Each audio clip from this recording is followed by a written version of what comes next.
Welcome and good day to Fit Frequency Radio. I am your host, Brad Taylor.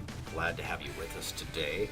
In studio, we have Minnesota resident Willie Borm, and he's 22 years old. He's an ex-Games athlete, and he's got quite a story. So, Willie, thank you for being a guest and joining us today. How you doing, man? I'm doing very well. Thank you very much for having me. This is actually my first podcast, so I'm super excited to be in the booth. I've been looking forward to this all week. We've been looking forward to it. So we're going to get started. A couple of things with Fit Frequency Radio podcast. We are all about personal development, stories of everyday people that defied the odds, overcoming obstacles, conversations with authors, industry experts in the field of leadership and motivation. And we'll take a quick break halfway through here, and I'm going to talk about some of the upcoming guests. But if you are listening today, you know who you are. If you have a request or feedback on our Fit Frequency podcast, please email us at fitfrequency@snapfitness.com. Fitfrequency@snapfitness.com. That's a mouthful. So with that, Willie, let's get started, man. This is a conversation, and Minnesota born and bred. Oh yeah, and we'll always live here, no matter what. Okay, so we're gonna talk about something real important here. Are you a Minnesota Viking fan? Are you a football fan? And if you're not, you can just say yeah. So here's where it's complicated with me and football. I don't know enough about it in order to be a really good fan. I root for the Vikings. There you go. That's all. But I can't. I have a hard time sitting down and watching sports. I have bad ADD, so I sit there. My mind races about thinking about other things, and I'm like, okay, I gotta go do that. Right. So it's hard for me to sit there for the 2 to 3 hours a game is on and stay focused and watching it. Yeah. But you said something. I support Minnesota Vikings. I support all Minnesota sports. There you go. School Vikings. Oh yeah. All right. We had to get that out of the way. Yeah. Right away. All right. And some of you that are listening are like, oh my gosh, I don't like the Vikings. I like the Packers, the Dallas Cowboys, the Pittsburgh Steelers, whoever, New England Patriots. That's cool. Yeah. All right. All personal preference. It is. Let's talk about your sport. Yeah. And how you got an interesting story. You're like 3 years old. Yeah. And your parents brought you to Highland Hills. Yeah, so they brought me out there just. And Highland Hills is in Minnesota. It's in Minnesota, Bloomington, Minnesota. Right. It's suburb of Minneapolis. Exactly. And it's 300 vertical feet. So when you compare that to a mountain, it's not even a quarter of a run on a mountain. It's less than that. So they would bring me there, and the story is that at this young age, I'd be on the bunny hill, clicking off my skis and building little jumps with my skis. And the ski patrol would come over to me and say, hey, what are you doing? Like, you can't do that. Like, you're supposed to be in the train park doing that, or you're not even supposed to be doing that at all. But I loved it so much that there was no stopping me. So I'd build these little jumps at the age of 3, go send it off of them, fall, get back right up and be like, oh, that was so much fun. I got to do it again. This is such an adrenaline rush for me. And that kind of, at that moment, I was like, all right, this is cool. I can do, I can do this as a sport. And whereas all my buddies were doing hockey. Right, and, Minnesota hockey. Minnesota hockey. And I was doing hockey at that time also, but I had a hard time not necessarily following the rules, but doing the drills that they're like, you have to do this today. You have to follow this play, anything like that. Whereas in my sport, they give you a course and they're like, all right, these are the features you have. Go do whatever you want to do on it and make this run personal, make it yours. You don't have to do what everyone else in the field is doing. Of course, you got to do the hardest tricks, but you get to pick which one of those hardest tricks they are. You don't have to follow a certain play or anything like that. So you mentioned a minute ago that your ADD, you mentioned that. Yeah, Thanks for exactly. sharing that. Freestyle and a team activity for your personality and with what you got going on, this really catered to not only your physical presence but also your mental state, correct? Where I can sure. do that. It's not so structured, right? Exactly, right. Yeah. So and like I said, you get to make it up. Yep. So with a creative mind, in an ADD mind, when your head is racing, thinking about so many things, where you have this rail, you're like, okay, I can do all these different tricks on it. Mm-hmm. And you try every single one until you get the flow of that one trick that that worked out. And that's what's going to be my trick on that first rail. So my head, when I get into these courses is I try a billion different things on one obstacle till I find that one where it's like, okay, that's going to be in my run.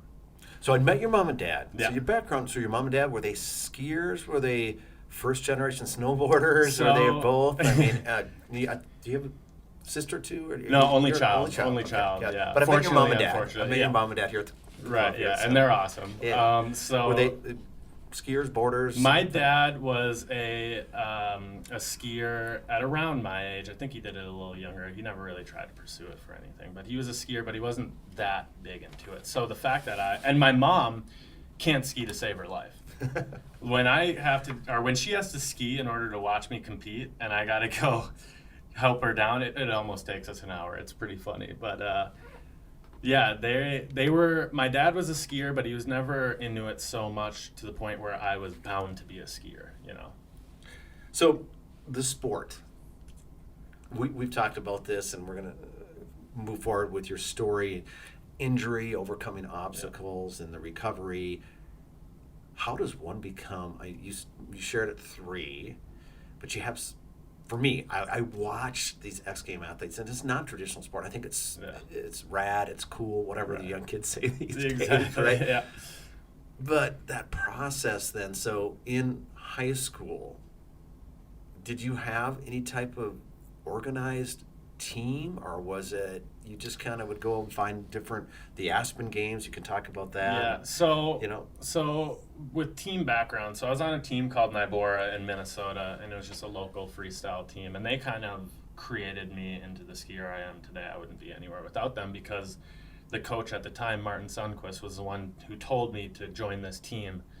And I think if I never joined that team, I never would have been where I am today. So I'm very thankful for him approaching me that day. And then, so if you start from there, I was probably on Nybora till I was about 14 years old. And at that point is where I joined the U.S. team, the United States team. Okay. And so... And that was, did you have a tryout for that, or is there? No, it's all ranking pretty much. So It's at ranking, that time, so you'd have to go to different competitions. different you get a competition, ranking. the pro level competitions, and Okay. create a ranking. I don't know the exact number, but I think it's got to be like top 20 in the world or something like Wow. that. Yeah. So So- at that time, at a young age, that was pretty overwhelming for me in a sense, because like at that young age, you're supposed to be doing dumb stuff with your friends, but I'm sitting here, being like, oh my gosh, this is a lot of pressure. But I think I handled it pretty well. So at age 15, you won the Aspen Open in 2013. Right. And then 3 more times after that, you Yeah. won that. And then you probably got the attention of others in your field and coaches. Exactly. How does United States rank with the rest of the world as far as, I know the X Games brings people in, not people, but Right. contestants or, whatever you want from all over the world. But how does the U.S. rank with Europe and I mean, is there... It's kind of hard to say. The U.S. has always been one of the most dominant. I mean, in the first Olympic Games we ever had in Sochi, U.S. in my sport got 1, 2, and 3, which has only happened a few times in Olympics history. So the U.S. in our sport is pretty dominant, but you have your countries like Norway and Switzerland, where those guys, and Canada, those guys are always on our radar. I mean, with our sport, it's so hard for... it's hard to say what country is the best, because everyone on the teams are the best, and they're their best in their own way. pretty much. And who was the guy that kind of the United States that got all the Sean Sean White? White, Sean yeah. White, who's Sean Sean White. White.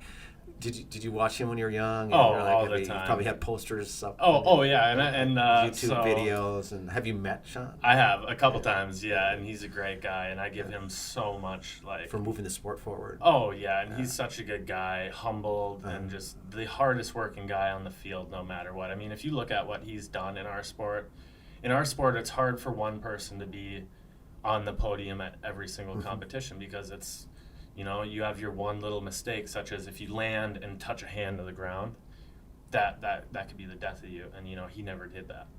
So he would be the Tiger Woods kind of Exactly, the Tiger Woods, the most the dominant. Jack Nicklaus or the Michael most Jordan. dominant, no I mean, matter really what. moved the sport forward and Oh, yeah. mainstream. I mean, you go back to the early 2000s, or even before that.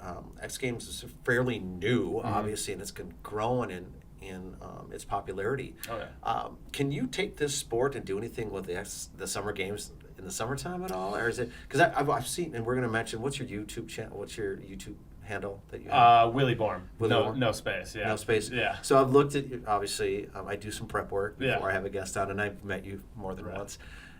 I look at your video that you have, Yeah. and like some of the stuff, your tricks you're doing on the trampoline, whatever. Yeah, it's So- crazy, right? it's crazy. Yeah. You've definitely got your core going on big time. Oh, yeah. And we're going to talk more about you now after your injury. But Right. is there anything that you ever thought about doing any summer game stuff or?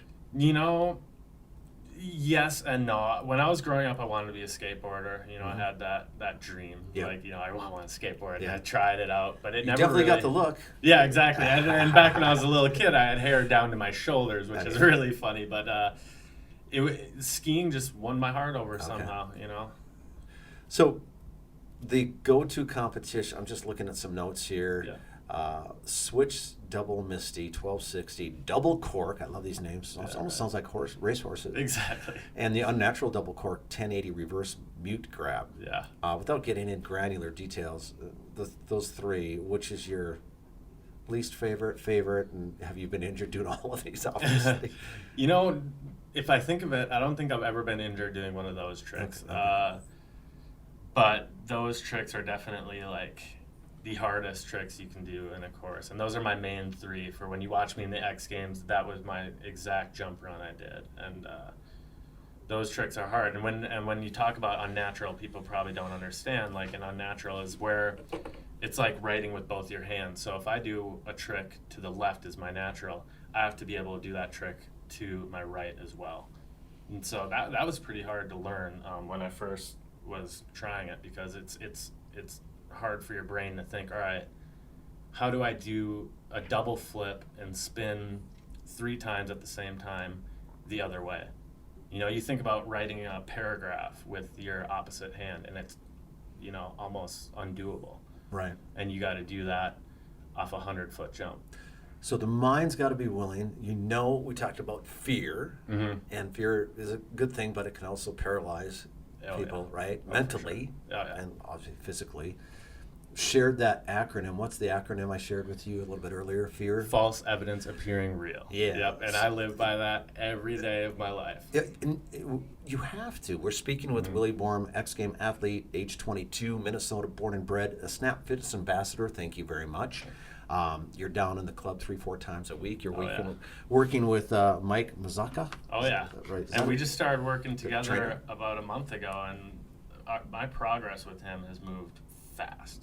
Right. To the point where I put on a shirt that I haven't put on in a while, and my arms Yeah, don't I even saw fit that. in it I saw the anymore. picture. Just a couple of your buddies out in Lake Minnetonka. Yeah. Yeah. Yeah. Awesome. Looking stronger, There you right? go. Looking stronger, yeah. Hey man, if you feel good, Exactly. you got look it. good mentally too, right? Oh, for So, sure. but it's Especially also, coming back from an injury like yeah, that. mentally for that. Let's speak on that that injury. What happened? Where were you? So I got into, you could argue which is a bigger competition, X Games or World Champions. So World Champions is the competition I got hurt at. It was 2 weeks after X Games, and when I was at X Games, it was going to be, that was the deciding factor if I would make it into World Champions criteria wise. And it's essentially like Olympics every 2 years for Winter Games. And I got the call that I made it in the day after I got home from X Games. I was like, no way, like, I'm going to be a world champion. This is awesome. This is a dream come true. So I got all this energy going into this competition where I've never felt stronger in my whole life. And I competed in big air 2 days after I got there, did really good there. And then the slopestyle competition, which is my main event, my strength. The weather was really bad, and it was kind of, it wasn't really getting into our minds, but it was just frustrating. It was windy, headwind. We couldn't make it over any of the jumps. And so one of the days I was hitting a rail and I was doing this trick called the 450 onto it. And with that trick, you got to be really patient on your jump up, or else you can hit your skis on the rail, because the rail stands at where my shoulders are when I'm standing up. And so if you spin right away, you're going to hit your tips and front flip over the rail. And all day I was getting it really good until I got this headwind going into the rail. And for some reason, I was like, oh my gosh, I got to spin faster. I'm not going to make it on the rail. And I did exactly what you shouldn't do, spun fast, caught my tips, and I pretty much front flipped over the rail, slammed my rib cage into the rail. And at first I was like, oh no, I broke my rib cage. Like, protect your ribs at all costs. So I did that. My leg went under the rail and hit the support beam. And when it did that, it pushed all my momentum forward, and I got up and I was like, all right, I'm fine. Touched my knee and I was like, I'm not fine. So I dropped immediately, and I was sitting there with my leg bent, and everyone was telling me that I dislocated my kneecap at the time. So they're like, all right, we need to bend it forward to get it back into place. So I'm like, I don't know if that's a good idea. I think it's broken, you know. And they're like, it's fine, like, we got it. So they had to pry my knees straight, which was just awful. And we get down into the hospital room, and they're cutting all my gear off of me, and I'm like, oh, my leg kind of feels wet. I don't know what's going on here. And I was wearing like a tight yoga pants almost, dealio under to keep me warm. Compression pants. Exactly, yeah. And so they cut my snow pants off me, and I have these tight pants on, and I look at my knee, and there's a hole in my knee. And like, I thought at first it was my bones pointing up, and I'm like, oh my gosh, like, what did I do? And they finally cut those compressions off of me, and I realized it's a big cut to the point where you can see my whole kneecap, my muscle, all that. Got the x-rays and found out I broke it in 3 places. And it was just, and it happened so quick that I didn't really even have time to think about what I just did. I was in the ER. Was this out in Park City? This is in Park City, where World Champions was. Yeah, it was 10 minutes before the competition was going to start. And like I said, there was bad weather that day, so we were all frustrated. And then I was in the ER and got the text that the competition had been canceled for the day. So that was, it was a pretty rough day, to say the least. Physically, obviously, you go through all that preparation, and mentally. Oh, yeah. Working hard. Yeah. Watching your diet, training, doing everything you need to do. Yeah. And just like that. Yeah. That happened. Super quick. So you get to the hospital, and then you've got, and there's all these different, in your mind, you go through denial. First, you got up and say, I'm okay, because you're a positive kid. Yeah, exactly. And I say kid in a very respectful way, because you're a kid, right? And then it sets in, you're thinking, oh my gosh, right? Mm-hmm. And all the things that you're playing this mental paddle, ping pong in your head of, right. Am I going to be okay? What's my future look like? Because your future, your goal is to be in the Olympics in 2022 in Hong Kong. Beijing. Beijing. And how did, so you get back to Minnesota, had your surgery. Yeah. You're going through PT, and then one day you come into Snap Fitness here at our world headquarters in Chanhassen, Minnesota. Exactly, and that's when we met for the first time. Yeah, you came up to me because I had my knee brace on. We were talking about, I think you tore both your... I ruptured my quads. Yeah. Ruptured your quads, yeah. So we got talking about that. And yeah, it is hard mentally to come back from something from that. But I think that's where professional athletes' strengths are. Being mentally okay with getting hurt and accepting that it's going to happen at some point. I think a lot of people, when they're trying to do the sport, think it's never going to happen to me. And then when it does happen to them, it shatters their world. And they're like, how am I going to come back? And all this stuff. For me, when I got hurt, I had my time, like a good 10 minutes where I was in denial, like, why me? And then I was like, what am I doing here? Like, let's get back to work. And 2 days after my injury, I was in the gym, working out, like, there you go, building my way back as an athlete should. You can't sit there and think, why me? If you do that, you're just gonna There's a little bit of time for pity party. Just a little bit. You got to have your time to be sad and feel down, but at the same time, like, if you really want it, and you had the support system of your mom and dad. Your mom and dad, the love they have for you, you can tell they were with you. We're speaking with Willie Borm, and Willie is an X-Game athlete, 22 years old. He's preparing for Olympics in 2022 in Beijing, China, not Hong Kong. He's also a brand ambassador for Snap Fitness.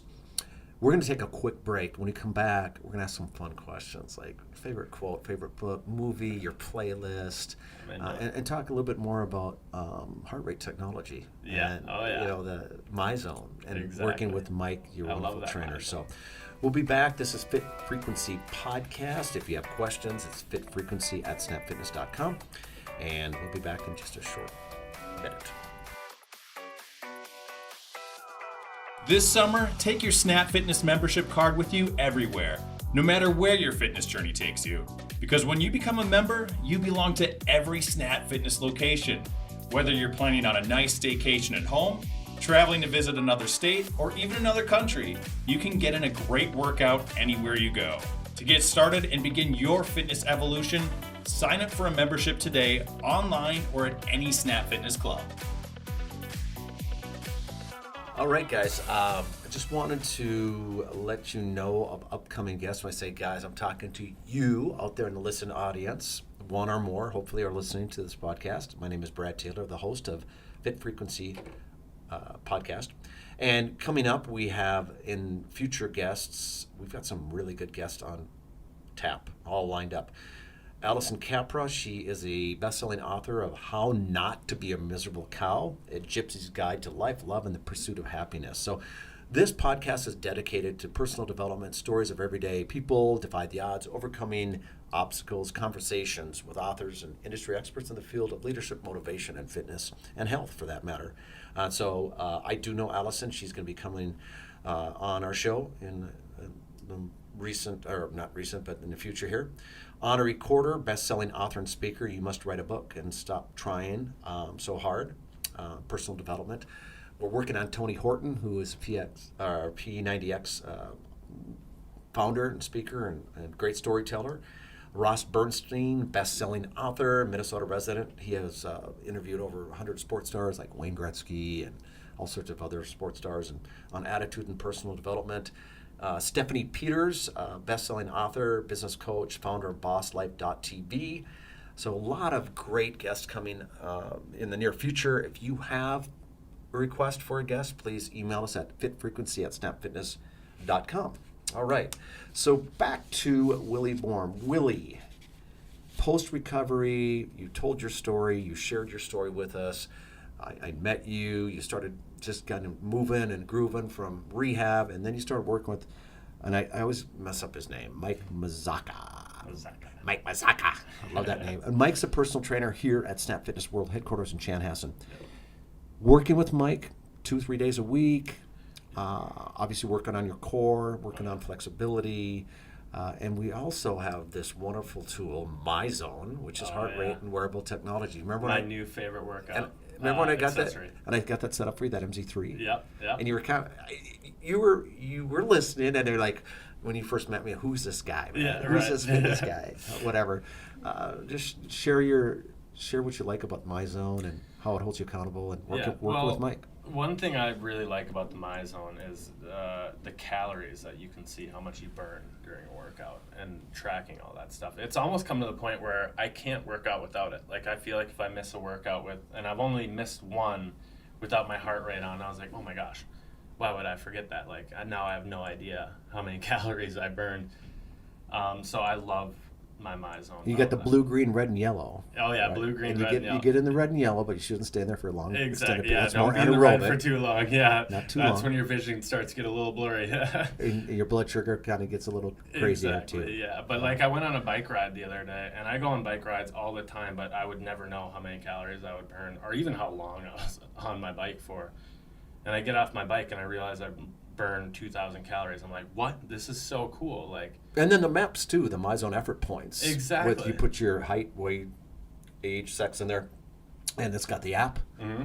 And I love the that. Android or your iPhone, and you can follow all your other gym buddies and all that, see what they're doing. Like talk some smack. Hey, buddy, you didn't get in, so it holds you accountable. Yeah, like me and Mike, I follow Mike. I'm telling him, hey, wear that thing some more. Come on, let's do this. There's another trainer there, Brent, and Brent's like, hey, BT, my initials, and he's like, BT, great workout, or hey, where's your workout today? So. Exactly. My wife and I, we have contests, and so gamification. There's different reasons why there's value behind MyZone. Heart rate technology, different. And this is not a commercial, okay, but it's different than a Fitbit, Jawbone, Garmin. They're great, but that's activity tracker. This is heart rate. Right. It's like 99.3% with accuracy of where you're at. And activity Fitbits are great. The Apple Watch are great, but heart rate technology is where it's at. So we got this workout called MyFit within our club, and then you can go out with, and you can work with your trainer, and your trainer can hold you accountable. So that's awesome. Least favorite workout, least favorite body part. What do you mean? What do you? Let me. And that's, you got such a great attitude. You don't come back with, oh, I love them all. Right. Yeah. No. There's on now, definitely. Willie. Okay. So here, I have really bad shoulders. Okay. Like I've dislocated my shoulders so many times that I think anything shoulder wise, I'm bummed out when I'm doing them, but you have to do them. So shoulders are a major burner for me. Like if I'm doing planks, my shoulders will burn way before my abs burn. So anything shoulders wise is something I struggle with. That's fair. And then how about your favorite? My favorite, anything core. I could do core every single day. Yeah, I love core. That makes sense. And it's so important with what I do when we're in the air. You know, if I lose my vision or something like that and I need to get around to my feet, that's all core, you know. Favorite quote? You got a favorite quote? Favorite quote? I actually found one last night that I really liked. It's sky above me, earth below me, fire within me. My mom has always said that I have a fire in me and I need to release it as much as I can. So I saw that one last night looking for a good quote to post my Instagram because there was a cool sunset. Say it one more time. I love it. Sky above me, earth below me, fire within me. Fire within me. So you got that candle, man. You want to burn bright. Exactly. I love it. And own it. And when I first met you, I could tell that you're confident, but not cocky. There's a line there. Oh, there's a fine line. Yeah. But you're created for greatness. You're created to win. Sharing your story, sharing not just the success, but some, life's part. I mean, there's a lot of tough things that happen in life, and learn from defeat. I mean, we can't always win. No. True test of character is when you're losing and you get back up. Oh, for sure. You got back up. Yeah. You could have said Park City, Utah. You could have, and you mentioned the weather and all these different things, but you're not a victim of that. It's like everybody else had to go through that too, right? Yeah. And so it's overcoming those. Exactly, and I think that's where the mentally strong comes into play. There you go.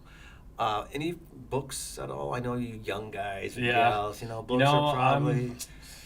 I'm not a big reader. I did start reading this book in Austria at the start of the year. I never finished it. That's all right. But it was called The Outsider by Stephen King. Stephen King, sorry. But I like mystery movies, books, stuff like that. So Stephen King, I knew right away. Are you a Game of Thrones guy? Huge Game of Thrones guy. Okay, so you're talking to somebody that... Not that I wouldn't want to watch it. Right. I'm just so busy with so many. Yeah, and it after 8 seasons, hour-longs, I understand that. That's hard to be committed to. Yeah, most people I work with here are Game of Thrones guys, right? Or gals. Yeah. So Game of Thrones. Okay. And your favorite character in Game of Thrones? You have a character? Tyrion. Oh, Tyrion. Tyrion. I think he's such a good actor, and he's just got this persona in the show that I love. He's got that confident. There you go. Person to speak to, but not cocky, but not cocky. He owns it. He knows what he's talking about, and he owns the room when he's in the room. There you go. Yeah. You have a favorite movie? Do you? I do. Have you ever seen the movie Southpaw? Jake Gyllenhaal, boxer movie. Never watched the entire movie. Watched parts of it. I'm kind of like you. Yeah. I have a hard time sitting still. Me too. So it's hard to say, but that movie is so cool because it's about an athlete who, is at his highest point, best boxer in the world. Then something happens with his family, with his wife, and then he goes down to zero, poor, can barely afford rent, and then he goes back to just, he gets back in his zone. He's like, all right, time to go to work, and works his way back to being the best. Well, America, not only America, but I think the world. I mean, people, we're looking for that. And that's why a lot of people, superhero movies. But overcoming the underdog, wasn't supposed to win, something happened. That's a great American story, right? Oh, yeah. I love it. Your playlist when working out. I think I know, but I probably don't. But what is your... My playlist when I work out, it's definitely going to be rap. But I'm a classic rap kind of guy. I'm not really a new. So you're more 90s hip hop? More 90s, like Biggie Smalls, Tupac, those guys, because those songs are just always going to be. Compton. Oh, yeah. Outkast, all those guys. Yeah. But it's actually funny. So when I work out, I do rap. But when I ski, it's got to be something more calming. Because if I get it really into the zone, then I'm going to start doing tricks that I'm just like, all right, I'm going to go. Like, I'm into this, and I need to be more calm and laid back. So I listen to something like Avicii, uplifting. There you go. Songs like that.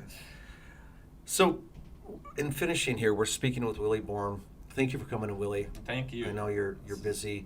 Goals for 2022. What does that look like? Let's finish with that. Working with the trainer, do you work with the Olympic Committee? Oh, and yeah. then how do they have the tryouts? Or is that on points like you mentioned earlier? Yeah. I mean, how many they pick for your particular sport? Right. So nothing really comes into play for the Olympics. It doesn't till the year of. Okay. So we're going to have... Do you have an Olympic training center somewhere? We do, yeah, in Park Utah. City? It's called the Center of Excellence, and that's where all my coaches work. All my U.S. team trainers are all there, and those guys will send me stuff over the phone to do. But so when you have an Olympics year, you have, it's either 5 or 6 competitions, I can't really remember, that you have to do before February, and they usually start in like December. So you have 6 competitions from December to January, February, geez. But that you have to rank top 4 in your country or you can't go. So it gets really competitive and it gets really stressful because all those competitions are like weeks apart. So after your first one, you're like, okay, I did good here or I did bad here. So you have to be mentally prepped for the next one, which is in a week, you know. Whereas our normal seasons, our competitions are a little more spread out and we get some time to, you know, regroup a little bit. So right now, dryland training, working on your core, post-recovery. Yeah. That's kind of what you're doing right now. That's what I'm doing right now. And I can't click into my skis until like August anyways because of my... Do you have some kind of course in your backyard or anything? Or I used to. You'll see that on your Instagram. Yeah, exactly. That was actually one of my old friends' houses in Bloomington that you probably saw when I was really young. Yep. And that trained me very well on rails. Okay. Do you wakeboard too? Never done it. Never done it. I really want to. Right with your injury. Yeah, right now. You got a big lake not far from here. I know, Lake Minnetonka. Beautiful. I'm trying to be on it every day. There you go. Alrighty. Again, share your Instagram. Willie Borm, no space. WILLIEBORM. All right, so if you want to follow, that's where you follow Willie. He's also a brand ambassador for Snap Fitness. Oh, yeah. And we're thankful for that. And I'm thankful as well. Snap is a company that I've looked up to for many years now, and I've been working out at Snap for more years than I can count, so I'm honored to be a part of Snap. Well, we're thankful that we had the opportunity to run into one another. Yeah. I'm going to be following you. I'm a big cheerleader. Yeah, I appreciate it. Thank you. So thank you for joining us today. Let's just wrap it up. Again, if you have any questions, comments, if you want to reach out to Willie with the best Instagram, would that be a message? Instagram's the best. I'm not really a big Twitter guy, so Instagram is my number one. Okay, so again, one more time, your Instagram? Willie Borm, WILLIEBORM, no space. All right, he's a Minnesota born and bred 22-year-old kid that loves the Vikings. I just said that. But, exactly. Okay, we're Viking fans. But Fit Frequency Podcast, my name is Brad Taylor, known as BT. And just remember this, guys. Be the game changer, right? Oh, yeah. Be Always. the game changer.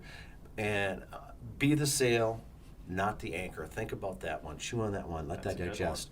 And the other thing that I'll always leave you with, we all have excuses. We have them. Everybody does. But excuses are the nails used to build a house of failure. Excuses are the nails used to build a house of failure. So until next time, this is BT, Brad Taylor, host of Fit Frequency Podcast. Peace and good vibes.